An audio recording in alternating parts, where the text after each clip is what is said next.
गुरुजी, शुक्राना गुरुजी। गुरुजी पर हमारा इतना विश्वास होता है कि गुरुजी उस विश्वास को कभी भी टूटने नहीं देते हैं। इसी बात को लेकर आंटी जी ने हमें एक सत्संग लिखकर भेजा है।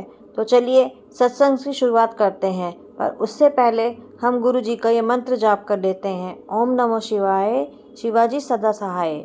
ओम नमः शिवाय, शिवाय गुरुजी सदा सहाय। एक दिन मुझे मेरे पापा के फ्रेंड का कॉल आता है और वो बोलते हैं कि आप घर पर हो। तो मैं बोलती हूँ हाँ हूँ, हम घर पर ही हैं। तो वो कहते हैं कि गुरुजी की ब्लेसिंग आई हुई है, बस वही देने आना था।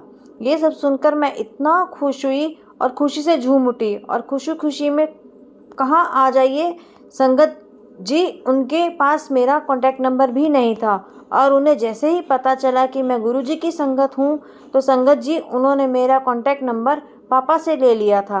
कुछ समय बाद वह मेरे घर आए और वह एक ब्रेसलेट स्वरूप, एक चरण स्वरूप लेकर आए थे।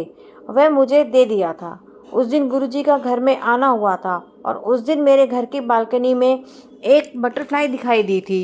और मैं कई दिनों से सोच रही कि एक दिन बड़े मंदिर जाना होगा और चरण स्वरूप और बहुत सारी ब्लेसिंग मिल जाएंगी। ठीक ऐसा ही हुआ। गुरु जी ने मुझे घर बैठे ही अंकल जी के द्वारा स्वरूप और ब्लेसिंग दे दी। मैंने फिर गुरुजी के लिए प्रसाद भोग लगाया। एक दिन मैं अपनी छत पर टहल रही थी, घूम रही थी और साथ ही साथ गुरुजी के सत्संग भी सुन रही थी। मन में ये थॉट आ रहे थे कि कोर्ट की अगली तारीख पर क्या होगा। कोई एप्लीकेशन तो लगा नहीं देगा, या फिर कोई ऐसा डॉक्यूमेंट तो नहीं लगा देगा, कोई कर तो नहीं देगा, फिर कुछ हो तो नहीं जाएगा।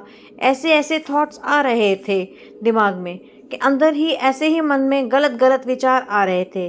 लेकिन फिर मैंने सोचा कि जो होगा देखा जाएगा। गुरुजी मेरे साथ हैं। गुरुजी सब कुछ ठीक कर देंगे। अगर हम उन्हें सच्चे दिल से याद करें और उनकी आराधना करें, तो ये गुरुजी हमारे मन की सब बात जानते हैं और गुरुजी हमारी सारी ख्वाहिशें पूरी करते हैं। संगत जी, आपने देखा ही होगा, विश्वास ही एक बड़ी चीज़ होती है।